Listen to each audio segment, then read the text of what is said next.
وإمام المتقين وقائد الغر المحجلين وعلى آله وأصحابه أجمعين.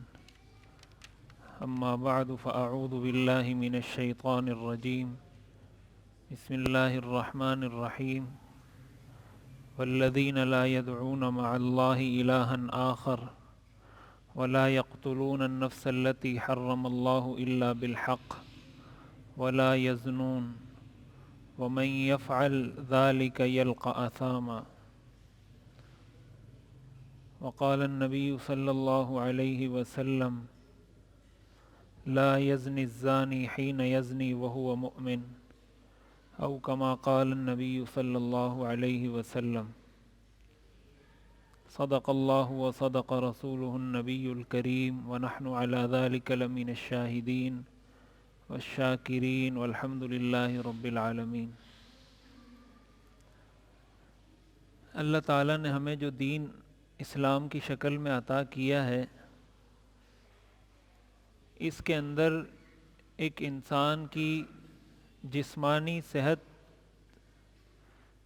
بھی اس کو اسلام پر عمل کرنے سے ملتی ہے، روحانی صحت بھی اسلام پر عمل کرنے سے ملتی ہے، اور معاشرہ بھی اسی وقت ٹھیک ہوتا ہے جب معاشرے کے اندر شریعت پر عمل ہو، شریعت کے وہ معاشرتی مسائل، وہ معاشرتی احکام جن کا اسلام نے ہمیں حکم دیا ہے، اگر ان کو فالو کیا جائے گا، ان پر عمل کیا جائے گا، تب جا کر معاشرہ ٹھیک ہوگا. معاشرتی مسائل میں سے ایک بہت بڑا مسئلہ وہ بے حیائی کا ہے. بے حیائی اور بدکاری، لڑکے اور لڑکی کے ناجائز تعلقات، مردوں اور عورتوں کے ناجائز تعلقات، وہ تعلقات کسی بھی لیول پر ہوں، کسی بھی حد میں ہوں، اس پر شریعت نے روک لگائی ہے. شریعت کا اصول یہ ہے، اسلام کا تصور یہ ہے کہ اگر آپ معاشرے کو ٹھیک کرنا چاہتے ہیں، اس کا اصول یہ ہے کہ اس معاشرے میں نامحرم مرد اور نامحرم عورت، ان کا آپس میں تعلق نہیں ہوگا، ان کا آپس میں کوئی ریلیشن نہیں ہوگا، ان کی آپس میں ایک ساتھ بیٹھک نہیں ہوگی، ان کی آپس میں کوئی گپ شپ، بے تکلفی، یہ چیزیں نہیں ہوں گی. اس کا نتیجہ یہ ہوگا کہ معاشرہ زنا سے پاک ہوگا، بے حیائی سے پاک ہوگا، بدکاری سے پاک ہوگا. اور جب معاشرہ ان چیزوں سے پاک ہوگا تو اس کا اثر کیا ہوگا؟ اس کا سب سے پہلا اثر کہ ہر انسان کی عزت محفوظ ہو جائے گی. جب کوئی شخص بے حیائی کرتا ہے، کسی عورت، کسی لڑکی کے ساتھ ناجائز تعلق قائم کرتا ہے، تو وہ جو لڑکی ہوتی ہے وہ کسی کی بیٹی ہوتی ہے، وہ لڑکی کسی کی بہن ہوتی ہے. اب جب یہ ناجائز تعلق کسی نے قائم کیا، اس نے اس لڑکی کے والد کو، اس لڑکی کے بھائی کو، خود اس لڑکی کو، ان سب کی عزت اور پھر اپنی عزت داؤ پر لگا دی. ظاہر ہے اگر معاشرے میں کوئی اس گناہ میں مبتلا ہو، اس کی معاشرے میں کوئی عزت نہیں ہوتی. اس گناہ میں اگر کوئی لڑکا یا کوئی لڑکی مبتلا ہو جائے، معاشرے میں اس کی کوئی عزت باقی نہیں رہتی، بلکہ اس کے خاندان کی بھی عزت ختم ہو جاتی ہے. تو سب سے پہلے اللہ تعالیٰ چاہتے ہیں کہ انسان کی اور اس انسان کے پورے خاندان کی عزت محفوظ رہے. اس کا اللہ تعالیٰ نے ہمیں اصول بتا دیا کہ یہ اس کا اصول ہے. اسی کے ساتھ ساتھ انسان کی جسمانی صحت محفوظ رہے، یہ بھی اللہ تعالیٰ چاہتے ہیں. انسان کی جسمانی صحت اس وقت خراب ہوتی ہے جب وہ غیر فطری چیزوں میں مبتلا ہوتا ہے، جب وہ غیر فطری طریقوں کو اختیار کرتا ہے تو اس کی صحت خراب ہوتی ہے. اور یہ ہمارا بہت بڑا مسئلہ ہے کہ ہمارے ہاں بڑے سیمینارز ہوتے ہیں، بڑی آگاہی مہم چلائی جاتی ہیں صحت کے حوالے سے، اور اچھی بات ہے اگر کوئی کسی حوالے سے آپ کو آگاہی فراہم کر رہا ہے کہ سگریٹ نوشی آپ کی صحت کے لیے مضر ہے، یا شراب پینا صحت کے لیے مضر ہے، یا اس چیز کا استعمال گٹکا کھانا یہ کینسر کا سبب بن سکتا ہے، تو یہ جو بے حیائی ہے، ایک مرد اور عورت کے ناجائز تعلقات، اس سے کتنی بیماریاں جنم لیتی ہیں، مہلک بیماریاں، انسان کی جان لینے والی بیماریاں معاشرے میں جنم لیتی ہیں، اور اس سے پورا معاشرہ بیمار ہوتا ہے جسمانی لحاظ سے۔ حدیث شریف میں آتا ہے، حضور علیہ الصلاۃ والسلام نے ارشاد فرمایا، لم تظہر الفاحشۃ فی قوم قط حتی یعلنوا بها الا فشا فیہم الطاعون والاوجاع التي لم تکن مضت فی اسلافہم الذین مضوا، کہ جس قوم میں بے حیائی عام ہو جائے، حضور علیہ الصلاۃ والسلام نے فرمایا جس قوم میں بے حیائی عام ہو جائے اور وہ اس کو کھلم کھلا علی الاعلان بے حیائی کرنے لگ جائیں، آپ نے فرمایا ان میں طاعون کی بیماری اللہ عام کر دیتے ہیں۔ اور پھر اس کے بعد آپ نے فرمایا والاوجاع التی لم تکن مضت فی اسلافہم، اللہ ان میں ایسی ایسی بیماریاں پیدا کر دیتے ہیں جو ان سے پہلے ان کے آباء و اجداد میں وہ بیماریاں موجود ہی نہیں تھیں۔ آج ہم یہ بات کہتے ہیں نا یار نئی نئی بیماریاں آ گئی ہیں، ہر آدمی یہ بات کہتا ہے کہ یار نئی نئی بیماریاں آ گئی ہیں، 10 سال پہلے 20 سال پہلے ہم نے اس کا نام ہی نہیں سنا تھا۔ گزرتے دن کے ساتھ ہم نئی نئی بیماریوں سے ہم آشنا ہو رہے ہیں، نئی نئی بیماریوں کے نام سامنے آ رہے ہیں۔ حدیث شریف کے مطابق اس کا بہت بڑا سبب معاشرے کی بے حیائی ہے، اور یہ صرف ایسا نہیں ہے کہ حضور نے بتا دیا تو ہم اس پر ایمان لے آئے، ایمان تو لانا ویسے بھی ضروری ہے، یہ تو وہ چیز ہے جس کو میڈیکل سائنس ثابت کرتی ہے، میڈیکل طب آج کی جدید تحقیق اس کو ثابت کرتی ہے کہ بے حیائی سے معاشرے میں کتنی بیماریاں پھیلتی ہیں۔ اسی طرح حدیث میں یہ بھی آتا ہے، حضور نے فرمایا جس قوم میں بے حیائی عام ہو جائے اس میں اموات زیادہ ہو جاتی ہیں، لوگ زیادہ مرنے لگتے ہیں، یعنی ان کو ایسی بیماریاں ہو جاتی ہیں جن بیماریوں کی وجہ سے لوگ مرنے لگ جاتے ہیں۔ اب ہمیں اسلام نے بھی یہ بتا دیا۔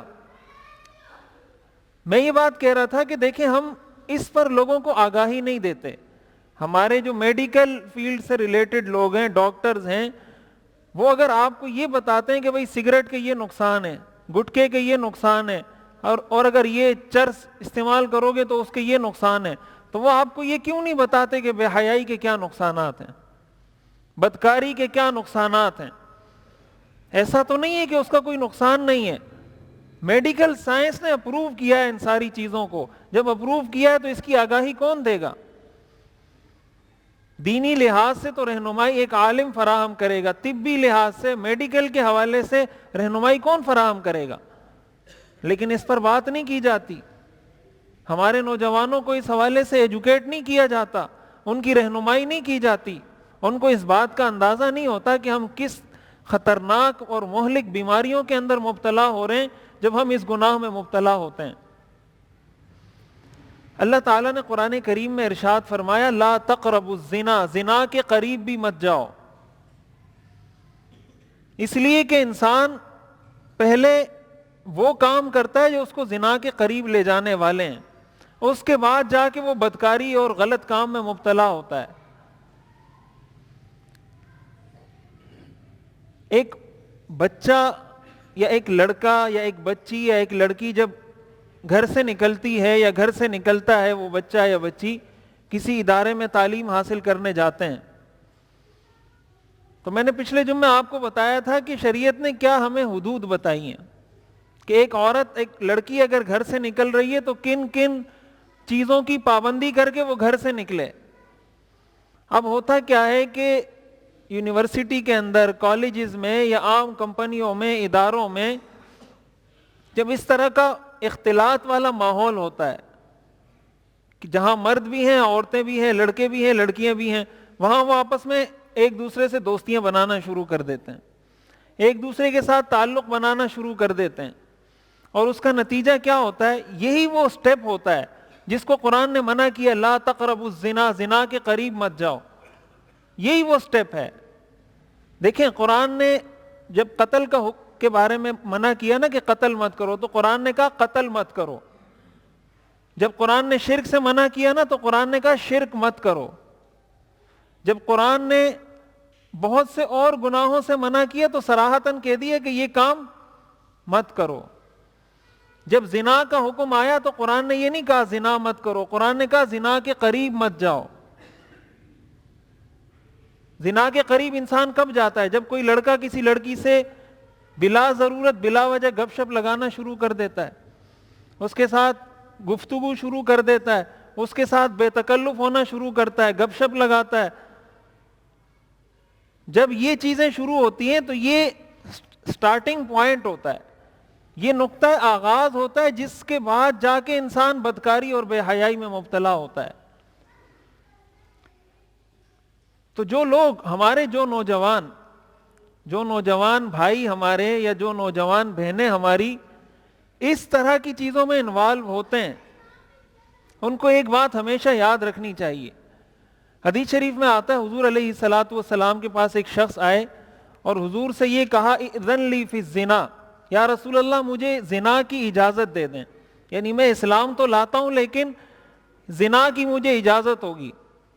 حضور علیہ الصلاۃ والسلام نے فرمایا اتحبہ لامک، کیا یہ کام تم اپنی ماں کے لیے پسند کرتے ہو؟ اس شخص نے کہا نہیں.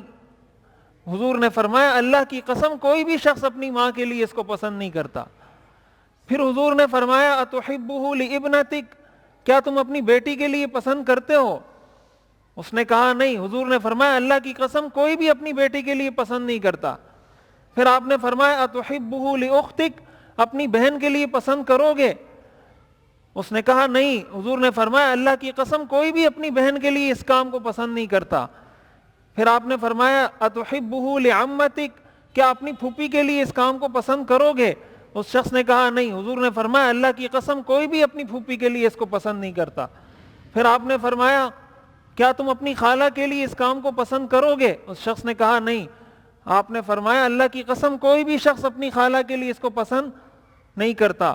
اور پھر حدیث میں آتا ہے حضور علیہ الصلاۃ والسلام نے ان کے سینے پر ہاتھ رکھا اور فرمایا اللہم اغفر ذنبہ وطہر قلبہ وحسن فرجہ، یا اللہ اس کے گناہوں کو معاف فرما، اس کے دل کو پاک فرما اور اس کی شرمگاہ کی حفاظت فرما.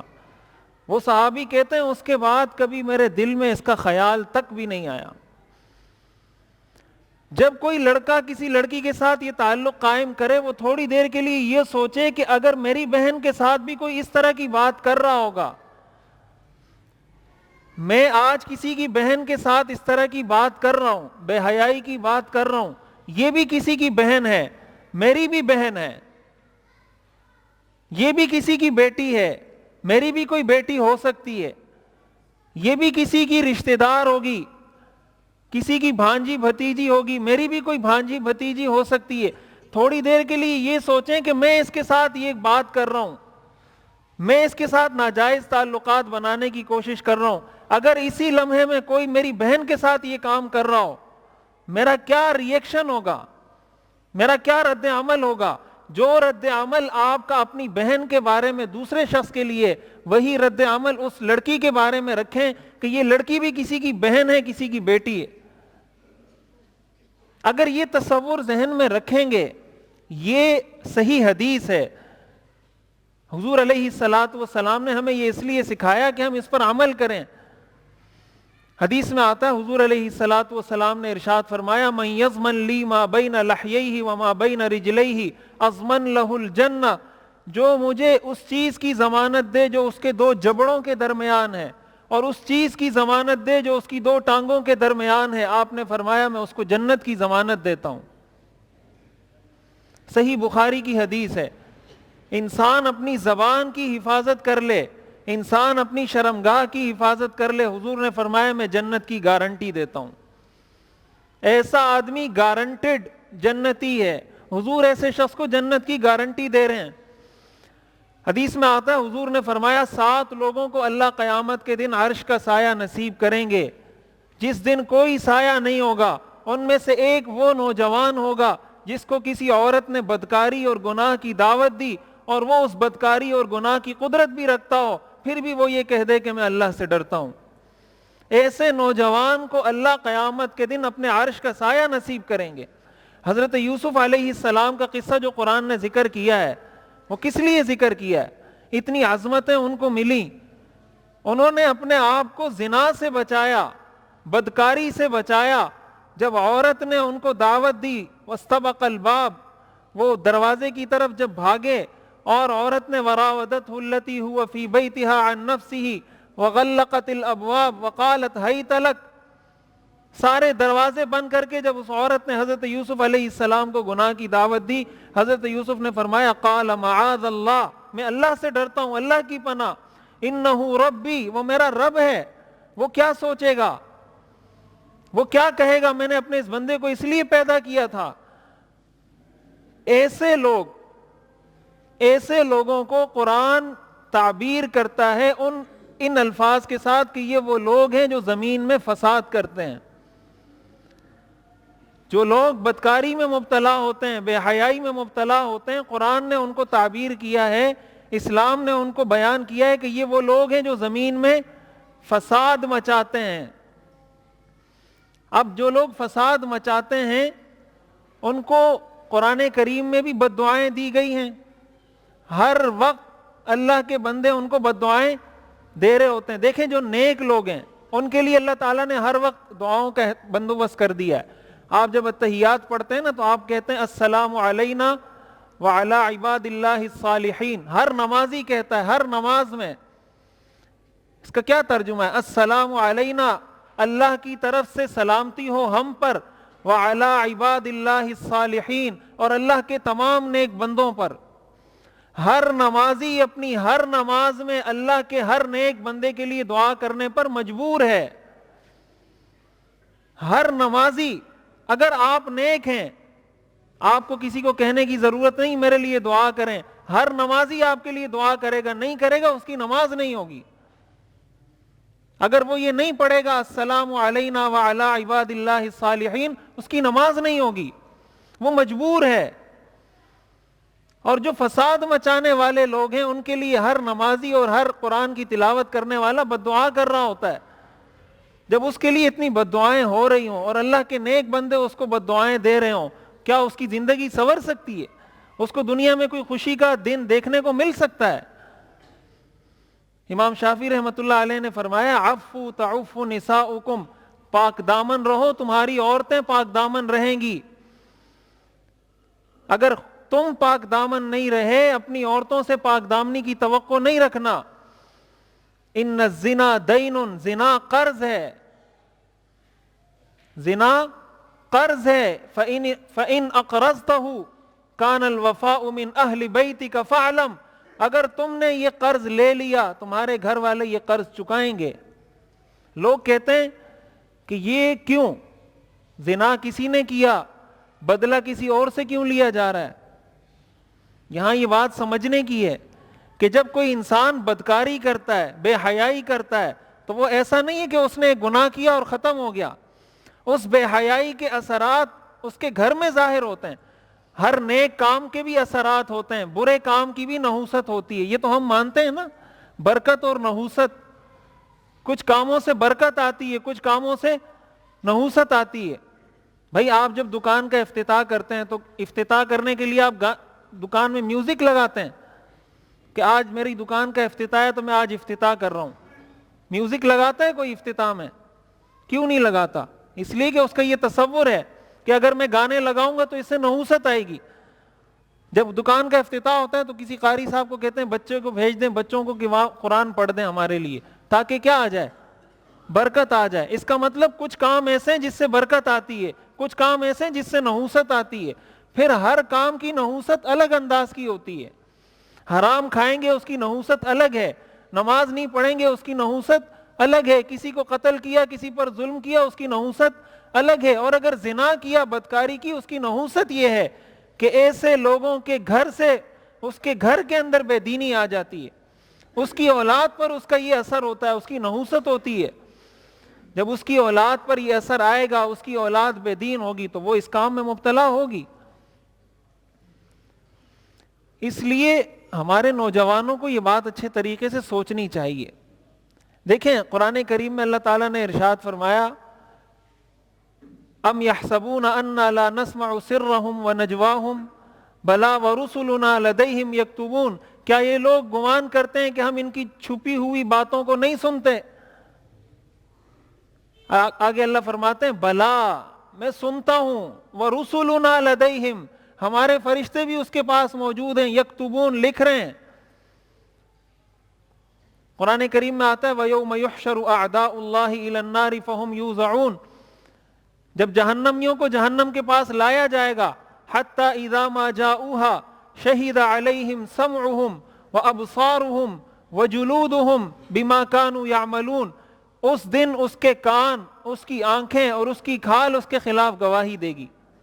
آپ کی آنکھ آپ کے خلاف کیا گواہی دے گی؟ آپ کی آنکھ آپ کے خلاف یہی گواہی دے گی کہ اس نے میرے ذریعے سے نامحرم لڑکیوں کو دیکھا تھا۔ اور کیا گواہی دے گی؟ اس نے میرے ذریعے سے فحش فلمیں دیکھی تھیں، اس نے میرے ذریعے سے فحش ویڈیوز دیکھی تھیں، اس نے میرے ذریعے سے ناجائز چیزیں دیکھی تھی۔ یہ آنکھ گواہی دے گی۔ وَأَبْصَارُهُمْ، کان، سَمْعُهُمْ، کان گواہی دیں گے، وَأَبْصَارُهُمْ، آنکھیں گواہی دیں گی۔ کان کیا گواہی دیں گے؟ کہ اس نے یہ لڑکیوں کے ساتھ بیٹھ کے ساری ساری رات باتیں کرتا تھا، ان کے ساتھ گپ شپ لگاتا تھا، یونیورسٹی جاتا تھا تو ان کے ساتھ بیٹھ کے بات چیت کرتا تھا، اس کے کان یہ نامحرم عورتوں کی باتیں سنتے تھے۔ حدیث میں آتا ہے آنکھ بھی زنا کرتی ہے، حدیث میں آتا ہے کان بھی زنا کرتے ہیں، حدیث میں آتا ہے ہاتھ بھی زنا کرتے ہیں۔ آپ نے فرمایا آنکھوں کا زنا دیکھنا ہے، کانوں کا زنا سننا ہے، ہاتھوں کا زنا پکڑنا ہے، قدم کا زنا چل کر کسی ایسی جگہ پر جانا ہے۔ یہ صحیح حدیث ہے۔ وجلودہم، انسان کی جلد، اس کی کھال گواہی دے گی۔ قرآن میں آتا ہے وقالوا لجلودہم، انسان اپنی کھال سے کہے گا لم شہدتم علینا، تم کیوں میرے خلاف گواہی دے رہے ہو؟ میں اگر جہنم میں جلوں گا تو تم بھی تو جلو گے۔ بھائی انسان جب جہنم میں جائے گا تو اس کی کھال بھی تو جائے گی نا، اس کی آنکھیں بھی تو جائیں گی، تو انسان کہے گا لم شہدتم علینا، تم کیوں میرے خلاف گواہی دے رہے ہو؟ تم تو میرے جسم کا حصہ ہو۔ تو وہ آگے سے جواب میں کہیں گے یہ قرآن کی آیات ہیں، انطقنا اللہ الذی انطق کل شیء، آج ہمیں اس ذات نے زبان دی ہے جس نے ہر انسان کو زبان دی تھی، آج اس کے ہر عضو کو اللہ زبان دے دے گا۔ زبان کیسے بولتی ہے؟ زبان اس لیے بولتی ہے کہ اللہ نے اس میں طاقت رکھ دی ہے۔ زبان کی بھی کوئی زبان تو نہیں ہے، یہ بھی گوشت کا ایک ٹکڑا ہے، یہ بھی گوشت کا ایک ٹکڑا ہے، اللہ نے اجازت دے دی تو یہ بول رہی ہے، اس کی کوئی الگ سے کوئی اسپیشل چیز تو نہیں ہے۔ تو یہی گوشت کا ٹکڑا اگر ہاتھ ہے، اللہ اس کو اجازت دے گا تو یہ بولے گا۔ تو وہ جواب میں کہیں گے انطقنا اللہ الذی انطق کل شیء وہو خلقکم اول مرہ وإلیہ ترجعون۔ آگے اللہ فرماتے ہیں وما کنتم تستترون ان یشہد علیکم سمعکم ولا ابصارکم ولا جلودکم، تمہیں اس چیز سے خوف نہیں آتا تھا کہ قیامت کے دن یہ آنکھیں تمہارے خلاف گواہی دیں گی، یہ تمہارے کان تمہارے خلاف گواہی دیں گے، یہ تمہاری زبان اور تمہاری جلد اور تمہاری کھال تمہارے خلاف گواہی دے گی، تمہیں اس چیز کا خوف نہیں تھا؟ آگے اللہ فرماتے ہیں وَلَٰكِنْ ظَنَنْتُمْ، لیکن تمہارا گمان یہ تھا ان اللہ لا يعلم كثيرا مما تعملون، کہ اللہ ہمارے بہت سے کاموں کو جانتا ہی نہیں ہے۔ آگے اللہ فرماتے ہیں وَذَلِكُمْ ظَنُّكُمُ الَّذِي، یہی وہ تمہارا گمان ہے جس نے آج تمہیں جہنم میں پہنچایا ہے۔ اور آگے اللہ فرماتے ہیں وَقَيَّضْنَا لَهُمْ قُرَنَاءَ، ہم نے ان کے لیے دوست پیدا کر دیے، فَزَيَّنُوا لَهُمْ مَا بَيْنَ أَيْدِيهِمْ، انہوں نے ان کے لیے ان کے کاموں کو مزین کرنا شروع کر دیا۔ آج جب کوئی ایسی بات ہوتی ہے دوست دوسرے دوست کے ساتھ شیئر کرتا ہے کہ آج میں نے فلاں لڑکی سے بات کی ہے، آج میں نے یہ کام کیا ہے، وہ دوست اس کو کہتا ہے بہت زبردست، بہت اچھا کام کیا۔ قرآن کریم میں آتا ہے نا من الجنۃ والناس، یا اللہ میں شیطان سے پناہ مانگتا ہوں، وہ شیطان چاہے جنات میں سے ہو چاہے انسانوں میں سے ہو۔ شیطان دو طرح کے ہوتے ہیں قرآن کی روشنی میں، ایک شیطان جنات میں ہوتے ہیں، ایک شیطان انسانوں میں ہوتے ہیں۔ قرآن ختم اس لفظ پر ہو رہا ہے من الجنۃ والناس. وہ جو دوست آپ کو آپ کے گناہ پر شاباش دے رہا ہے, آپ کو لائک کر رہا ہے, آپ کو اپریشیٹ کر رہا ہے, آپ کو انکریج کر رہا ہے, وہ آپ کا دشمن ہے. قرآن میں آتا ہے الاخلاء یومئذ بعضهم لبعض عدو, یہ سارے دوست, جگری دوست قیامت کے دن ایک دوسرے کے دشمن ہوں گے. ایک کہے گا یا اللہ اس کو جہنم میں ڈال, اس نے مجھے گمراہ کیا تھا. دوسرا کہے گا یا اللہ اس کو ڈال. اللہ تعالیٰ فرمائیں گے لا تختصموا لدی, ابھی میرے سامنے لڑائیاں مت کرو. لا تختصموا لدی, میرے سامنے جھگڑے مت کرو. وقد قدمت الیکم بالوعید, میں نے تمہیں سب کچھ پہلے بتا دیا تھا. یہ بھی بتا دیا تھا کہ کون تمہارا صحیح دوست ہے, کون تمہارا برا دوست ہے. تو یہ جو باتیں ہیں نا, عموماً یہ باتیں سنی جاتی ہیں کہ چلو امام صاحب نے بات کی, ہم نے سن لی, جمعہ پڑھ لیا, بات ختم ہو گئی, اللہ اللہ خیر صلی اللہ. اس نیت سے اگر سنیں گے اللہ کبھی عمل کی توفیق نہیں دے گا. قرآن کریم میں اسی آیات میں آگے اللہ نے ذکر کیا وقال الذین کفروا لا تسمعوا لهذا القرآن, کافر کہتے ہیں یہ قرآن مت سنا کرو. آج کل ہمارے روشن خیال اور لبرل اور سیکولر لوگ کہتے ہیں یہ مولویوں کی باتیں زیادہ مت سنا کرو. یہ میں شروع سے اب تک آپ کو قرآن اور حدیث بتا رہا ہوں, میں نے اور کچھ نہیں سنایا آپ کو. وقال الذین کفروا, اور کافر کہتے ہیں لا تسمعوا لهذا القرآن, قرآن مت سنا کرو. آج کہا جاتا ہے, آج کوئی یہ تو نہیں کہہ سکتا نا, آج کوئی یہ تو نہیں کہہ سکتا قرآن مت سنو, وہ آپ کو یہ کہے گا مولوی کی باتیں مت سنا کرو. اشفاق احمد نے لکھا ہے جب کوئی کسی اسلام کو گالی دینا چاہتا ہے یا اللہ کو گالی دینا چاہتا ہے, وہ براہ راست نہیں دے سکتا تو مولوی کو گالی دیتا ہے. اللہ کو کوئی براہ راست گالی دے گا, وہیں کھڑے ہو کے کوئی مار دے گا اس کو, وہ تو کر نہیں سکتا, تو مولوی کو گالی دیتا ہے. تو یہ کافر کہتے تھے لا تسمعوا لهذا القرآن, اس قرآن کو مت سنو, والغوا فیہ, اور جب یہ بات کریں تو شور شرابہ کیا کرو, لعلکم تغلبون, شاید تم غلبہ حاصل کر لو. اللہ تعالیٰ فرماتے ہیں فَلَنُذِيقَنَّ الَّذِينَ كَفَرُوا, ان کو ہم قیامت کے دن عذاب کا مزہ چکھائیں گے, ان کو ہم بتائیں گے کہ یہ جو تم کہتے تھے قرآن مت سنو, اب اس کا مزہ چکھو.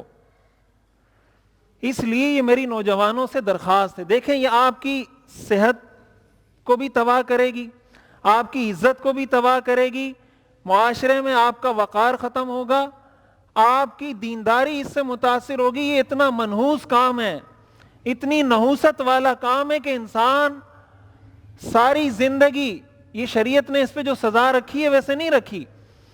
آپ کو پتہ ہے زنا کی سزا کیا ہے اسلام میں؟ شادی شدہ مرد اور عورت اگر زنا کریں ان کی سزا اسلام میں یہ ہے کہ ان کو چوک میں پوری عوام کے سامنے کھڑا کریں, پتھر مار مار مار مار مار کے ان کو قتل کریں, گولی سے, تلوار سے نہیں.